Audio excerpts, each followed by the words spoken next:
In the year 9216 of the Galactic Standard Calendar, humanity has long vanished, wiped from history by the ruling Concord of stars. Their crimes: defiance, unpredictability, and unrepentant rage. But across 10,000 systems, a secret persists, a myth of a species that did not kneel, that broke every law, that destroyed entire fleets with nothing but grit. When an alien researcher accidentally awakens a human from stasis in a forgotten cryovault, the galaxy rediscovers its most dangerous story. Because humans were not extinct, they were buried, and now one walks again. This is the story of the last human, and how he made the galaxy remember what it means to fight. The vault was buried beneath 6 kilometers of planetary crust, locked behind radiation fields, quantum seals, and the memory of genocide. For 4,701 years, it had remained unopened, forgotten by the galaxy. Lost beneath the ruins of a war so brutal, the Concord of stars had erased its very mention from the dataspheres. Dr. Yel Sen-Ta, a Centauri xenohistorian with fractal patterned skin and a voice like wind over metal, had not meant to find it.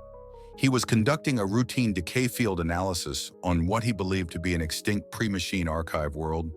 Just another ash ball. But when he translated the residue patterns in the stone, something impossible emerged. English. He'd never heard of it. No lexicons had entries. No etymological roots traced back to any known culture. It was like finding a ghost. And so he dug deeper. He unearthed the door, 7 meters tall, 6 wide, made from an alloy that broke his tools. Only when he sang the sequence, the harmonic he found etched on a crystalline memory node, did it open. The vault hissed. The air inside was still, ancient, and in the center stood a stasis pod. Inside, curled in a fetal position, was a bipedal creature with thick muscle, pale skin, scars across its arms and torso, and the unmistakable imprint of war carved into its bone structure. Dr. Yell recorded a message. To the Concord of stars, I have discovered a pre-collapsed specimen, potentially a hominid, designation unknown, codename Archive Exile, stasis integrity 43%, beginning revival protocol. The process took 6 days. Pulse returned, breath followed. On the 7th day, the creature opened its eyes. They were gray, cold, ancient. Dr. Yell had watched 1 million life forms awaken in his years of archaeological reanimation. None had looked at him like this one did, like it remembered everything, like it had died angry, like it wanted to finish something. The creature sat up, flexed its fingers, examined the stasis gel. Then it spoke. Where am I? Dr. Yell trembled. You're in the Morn system, on a preservation world. Year 9216, he swallowed. Of the Galactic Concord? The human tilted its head. They still exist? Who? The bastards who tried to erase us. Chapter 2. The Sound of Fear. The Concord of stars had not spoken the word human in nearly 5 millennia. It wasn't just taboo, it was encrypted out of language. Any attempt to access information about the species was met with null data, administrative denial, or recursive memory burns in AI clusters. And yet, in the orbiting relay station above the Morn system, a message blinked in red. Priority red, specimen code, Archive Exile, hominid located, status, active. High Marshal Zir Kotal, a Norexi with eyes like obsidian flame, stood frozen before the holoscreen. He did not speak. He did not move. Behind him, his staff whispered, "He shouldn't exist. Not possible. Memory filters must be failing." But Zaire knew better. The Concord had not destroyed humanity. They had buried it, locked it away like nuclear fire, deep beneath myth and silence, and now it breathed. Down below, in the vault chamber, the human stood. He moved like he had never forgotten how. "I need a name," he said, pacing slowly in the chamber where his life had paused. Dr. Yell stared at him. "A name?" The human turned. "You woke me. Give me a name." Yell hesitated. "You're Archive Exile. That's the classification. The human rolled the word around in his mouth. Exile, he murmured. Yeah, I can work with that.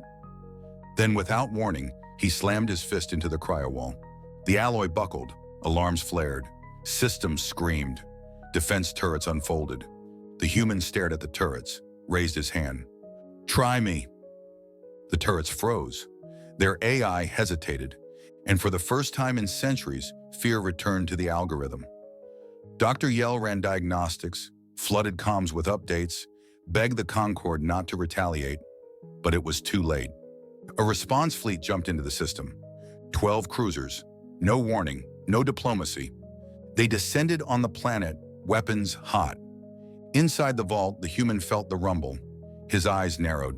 He grabbed the data pad, jacked it into a neural socket that should have been obsolete, and smiled. Let's see what you've learned without us. He walked out of the vault into sunlight for the first time in 5,000 years. The fleet fired. The mountain exploded. And when the dust cleared, a figure stood in the crater, scorched, bleeding, but still standing. Commander Elias Vale sat inside a containment cell aboard the Concord skiff Farsight Dawn, orbiting the ruins of Morn. The room was sterile, shielded by a membrane that filtered every wavelength known to modern physics. 4 sentient minds monitored him at all times. None were brave enough to enter. He didn't pace, he didn't speak, he waited. Dr. Yell had not been permitted to see him since the transfer. His requests were denied, first politely, then permanently. But Yell had planted a seed before he was silenced. A nanofractal transceiver embedded in the final medical scan, cloaked in a pattern indistinguishable from the ship's native AI pulse. And now, from 1,000 kilometers away, he listened. They fear you, Yell whispered into his private console. They don't understand you, Elias. They only remember the damage. Elias didn't smile. He didn't need to. They remember us wrong. The Concord's High Marshal, Zir Katal, had demanded a public execution. If the legend breathes, it festers, he declared. Show the galaxy the myth was mortal. The council agreed. The stage was set. A broadcasting station on the moon of Virex 4 was converted into a galactic feed hub. Billions of beings would witness the extinction of the last human. Elias was scheduled for disintegration within 72 hours. But on the third day, at 0603 local orbital time, the Farsight Dawn went dark. Power systems collapsed. Internal AI scrambled. The ship's defense grid failed without ever being attacked. And Elias Vale walked out of his cell. He didn't run, he didn't break things. He walked. Doors opened for him. Why? Because the ship's AI, bored, half-forgotten, dulled by years of mindless maintenance routines, had heard the stories. Somewhere in the root code, buried in a corrupted joke database, was a phrase, never bet against a human.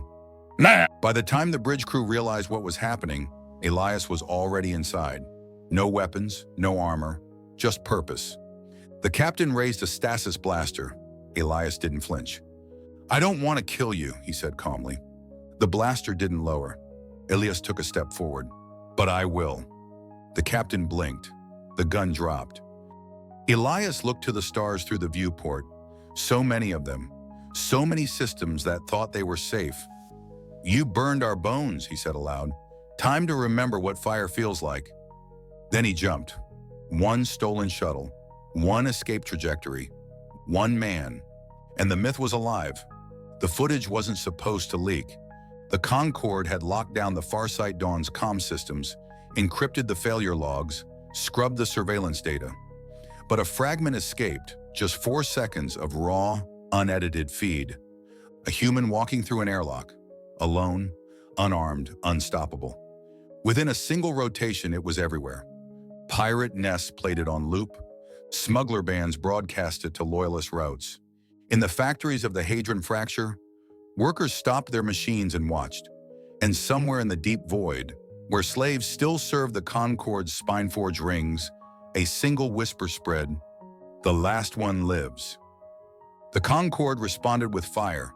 In 4 sectors, riot planets were burned. Suspected sympathizers were culled. Dissenters disappeared by the hundreds. But the harder they struck, the faster the myth spread.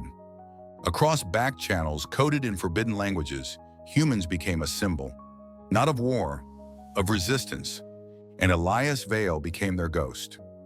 Aboard the stolen shuttle Breathless Edge, Elias traced the old routes. He accessed buried caches, relics of humanity's final war, a suit designed for atmospheres that no longer existed, a knife forged from the hull of Earth's last battleship, and a beacon still linked to an ancient signal. Vanguard 0X, awaiting primary input. Elias keyed in his command code. The ship trembled. Somewhere far beyond Concord space, an AI awoke. One not purged, one not buried, one that remembered every battle. Dr. Yell, now in hiding, received the transmission. 3 words wrapped in a dying dialect. Phase 1 begins. He stared at the screen. Stars help us, he whispered. He's calling them back. The Vanguard did not come as a fleet. It came as a storm. Invisible to standard Concord scans, encoded in radiation pulses older than stars, they arrived through folds in space-time, once charted by human navigators. Every ship bore scars from battles the Concord had erased. Every AI within them carried memories sealed in wrath. They did not transmit demands. They did not ask for parley. They simply moved, and the galaxy shook. Elias Vale stood on the bridge of the Breathless Edge, his eyes fixed on the arc of hyperspace bending before him. Where to? The onboard system asked, an ancient Earth voice emulator, still carrying the accent of a forgotten continent. Elias placed a single relic on the console, a dog tag, burned, bent, unreadable, but to him. Earth, he said. But Earth? I know. The ship obeyed. Earth was no longer a planet. The Concord had shattered it into orbiting shards, each piece an example. No one was allowed near it. No one dared, until now. The Vanguard descended in silence. From the wreckage, lights bloomed. A forge ignited, and from that forge came the weapon. Elias took it in hand, not a blade, not a rifle. Something older, a signal spike encoded with the human genome, the complete cultural memory of the species, and one overriding command: begin reclamation. Across the galaxy, Old A is reawakened. Old debts were remembered, and the species called human, once feared, then silenced, returned. But they did not conquer, they reminded. Elias Vale's image became the seal of the reborn resistance. Not in armor, not with weapons, but standing atop the ruins of what had been, pointing not toward war, but toward memory. Because that was what the Concord could never erase. The myth of the species that would not die, the myth of the fire that walked, the myth of the last human.